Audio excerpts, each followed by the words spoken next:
Vous êtes-vous déjà demandé ce que cela ferait de recevoir la visite inattendue d'un être céleste tout en vaquant à vos occupations quotidiennes? Dans un simple village de Galilée, où la routine était marquée par la tranquillité et l'anonymat, il s'est passé quelque chose de tout à fait inhabituel. Une jeune fille sans position dominante a été surprise par un message qui allait changer le destin de l'humanité. Et tout a commencé dans une maison ordinaire. Comment quelqu'un d'aussi jeune et d'aussi insignifiant a-t-il pu être choisi pour quelque chose d'aussi grand? Pourquoi Dieu n'a-t-il pas choisi une reine ou quelqu'un d'influent pour accomplir ce plan? Marie, probablement encore adolescente, vivait à Nazareth, un endroit sans prestige, loin des yeux des rois et des prêtres. Un jour, alors que tout semblait identique autour d'elle, l'inattendu se produisit. Un ange, Gabriel, apparaît devant elle et prononce des paroles que personne n'aurait pu prédire. « Tu mettras au monde un enfant, et on l'appellera le Fils du Très-Haut. » Effrayée mais attentive, Marie ne s'est pas enfuie. Elle s'est interrogée, certes, mais elle n'a pas douté. Même sans comprendre tous les détails, sa réponse était simple et puissante, « Je suis la servante du Seigneur. Qu'il m'arrive ce que tu as dit. » À cet instant, sa vie a changé, et grâce à elle, le monde ne sera plus jamais le même. À partir de ce moment, le plan divin a commencé à prendre forme dans le ventre d'une femme ordinaire, prouvant que Dieu n'agit pas selon la logique humaine. L'extraordinaire avait commencé dans l'endroit le plus improbable.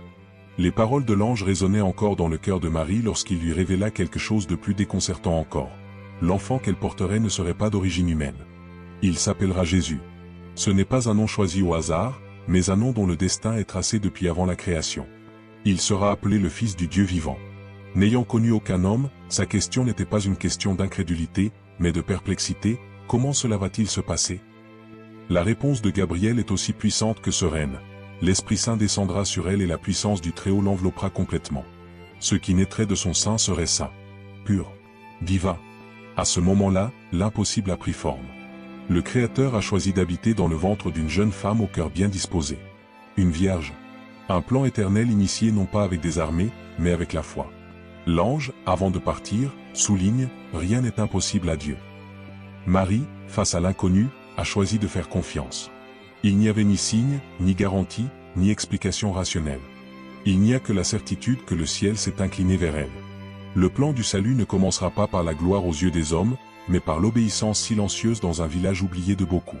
Marie est fiancée à Joseph, un homme simple, connu pour son métier de charpentier. Il était travailleur, honnête et respecté par ses pairs. Lorsqu'il a appris que sa fiancée était enceinte, son cœur s'est serré d'angoisse. Il ne comprenait pas. Comment cela a-t-il pu se produire? Elle était intègre et il le savait. Mais tout cela semblait dénué de sens. Joseph aurait pu la dénoncer, rompre les fiançailles publiquement. Mais il a décidé de faire ce qu'il fallait en silence. Il choisit de la quitter discrètement, sans scandale, sans accusation. Et puis, pendant la nuit, il s'est passé quelque chose d'extraordinaire. Dans son sommeil, un ange du Seigneur lui est apparu en rêve. Ce n'était pas une vision ordinaire, ni une simple sensation, mais un message direct. « Joseph, n'aie pas peur. Marie ne t'a pas trahi. Ce qu'elle porte est l'œuvre de l'Esprit Saint. Elle donnera naissance à un fils, et tu l'appelleras Jésus. » Lorsque Joseph se réveille, il n'hésite pas. Même s'il ne comprenait pas tous les détails, il avait confiance. Il n'y avait plus de doute. Seulement la certitude que cet enfant n'était pas le fruit d'une tromperie, mais d'un dessein céleste. À partir de ce moment-là, Joseph a commencé à protéger Marie. Il prend sa place de gardien de ce plan invisible aux yeux du monde. L'homme qui maniait le bois de ses mains portait désormais sur ses épaules la responsabilité de prendre soin du Sauveur. Réveillé, le cœur enflammé par les paroles célestes, Joseph ne perd pas de temps. Il se rend auprès de Marie, avec un nouveau regard sur son visage, non plus celui de la confusion, mais celui de la compréhension et de la foi. Il n'apporte pas seulement sa présence, mais aussi sa promesse, il sera à ses côtés, à chaque étape, dans chaque défi, dans chaque silence. Marie, qui avait porté tant de poids en secret, a trouvé refuge auprès d'un homme qui, lui aussi, a été touché par le ciel. Ensemble, sans savoir exactement comment les choses vont se passer, ils décident d'aller de l'avant avec courage. Ils n'étaient que deux, mais une mission plus importante les impliquait. La confiance entre eux s'est renforcée. Il ne s'agissait pas d'un mariage ordinaire, mais d'une alliance devant l'Éternel. Ils savaient tous deux que les jours à venir apporteraient leur lot d'incertitudes, de regards suspicieux et de rumeurs. Mais ils sont prêts. L'amour entre eux était devenu un bouclier. La foi, la route. Et le garçon, la raison.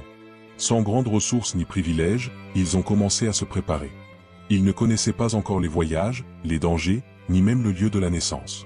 Mais une certitude brillait dans leur cœur, Dieu les guidait à chaque étape du chemin.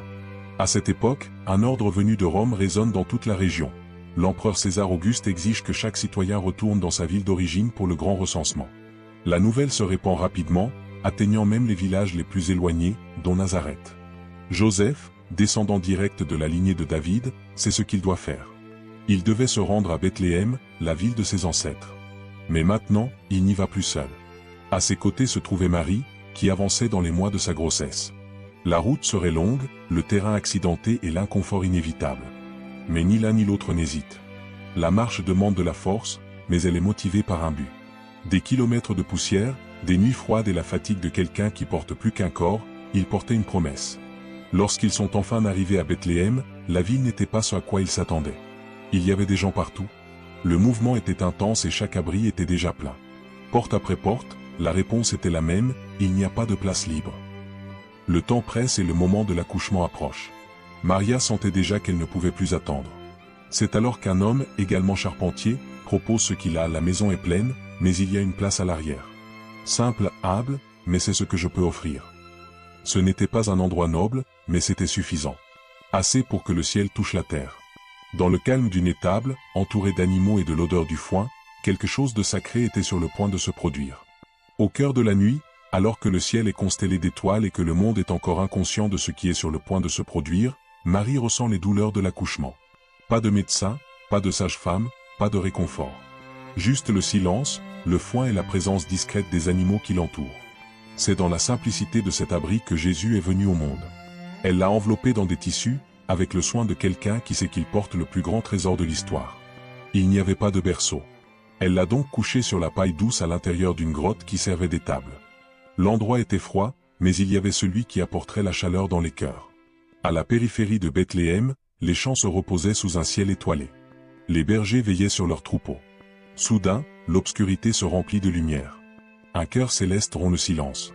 Des anges apparurent dans la gloire, déclarant « Aujourd'hui est né le Sauveur. Il est à Bethléem. Vous le trouverez enveloppé de l'ange, couché dans une grotte. » La nouvelle n'a pas été annoncée aux nobles, mais aux humbles. Ceux qui vivaient dans la poussière et le silence. Ces hommes simples furent les premiers à être invités à assister à la naissance du roi. Pendant ce temps, dans des contrées lointaines, des savants contemplaient quelque chose d'extraordinaire dans le ciel. Une étoile, pas comme les autres, brillait avec une intensité singulière. Les sages, observateurs du ciel, le savent, ce n'est pas un phénomène ordinaire. C'est un signe. Et là où il y a un signe, il y a un but. Ils entreprirent donc un voyage vers l'inconnu, guidés uniquement par une lumière. L'étoile n'était pas seulement belle, elle était le signe que l'invisible devenait réel. Guidés par elle, les sages de l'Orient ont traversé les déserts, les nuits froides et les longues journées, avec un seul objectif, trouver le nouveau roi. Ils ne connaissent ni son nom ni son visage. Mais la lumière dans le ciel les a conduits tout droit à leur but. Cette même nuit, les bergers courent vers Bethléem, encore frappés par la vision des anges. Arrivés à l'étable, ils virent de leurs propres yeux ce que le ciel avait annoncé, un nouveau-né, enveloppé de l'ange, couché dans le foin. C'était bien ce que les messagers célestes avaient dit. Peu après, les mages arrivèrent à leur tour. En silence, ils s'agenouillent devant l'enfant et lui offrent des cadeaux pleins de sens. De l'or, représentant sa royauté, de l'encens, indiquant sa divinité, de la myrrhe, symbolisant le sacrifice à venir. Devant eux, il n'y avait pas seulement un enfant, mais l'accomplissement de promesses anciennes, le commencement de quelque chose d'éternel. Jésus est né dans des circonstances modestes, mais son arrivée a changé le destin de l'humanité. L'histoire qui a commencé dans une grotte a changé le monde, non pas avec des épées, mais avec de la compassion. Non par le pouvoir terrestre, mais par l'amour inconditionnel. Parfois, ce qui semble petit est précisément ce qui a le plus de valeur. Et c'est dans ce détail que réside la grandeur de Dieu, choisir le simple pour révéler l'éternel. Si ce message vous a touché, partagez cette vidéo avec quelqu'un qui a besoin de se rappeler que l'extraordinaire peut naître dans les endroits les plus improbables.